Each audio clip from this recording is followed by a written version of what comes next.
ইবলিস যেদিন সেজদা দিল না, সেদিন আল্লাহ বলল ফাখরুজ ফাইন্নাকা রাজিম, বের হ, আজকের থেকে তুই রাজিম, অভিশপ্ত, মালউন, অভিশপ্ত, রাজিম। আল্লাহ বলছে ওয়া ইন্না আলাইকাল লা'নাতা ইলা ইয়াউমিদ্দিন।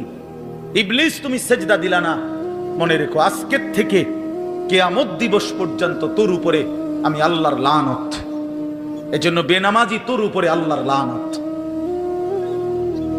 তোর উপরে আল্লাহর লানত, তোর উপরে খোদার গজব। আল্লাহর লানত যার উপরে, সে সুখ পায় না। ওই মালিকের সাথে গাদ্দারি করে সুখ মিলে না। খবর নিয়ে দেখো, তুমি না জানলে আমি জানি। জিন্দিগির আজ 21 বছরের এই ওয়াজের জীবনে কত শত মানুষ জীবনের কত দুঃখ বেদনা আমরা তো শুনি না। আমরা কাছে দোয়া চায় না। কোন হারামখোর, কোন সুদখোর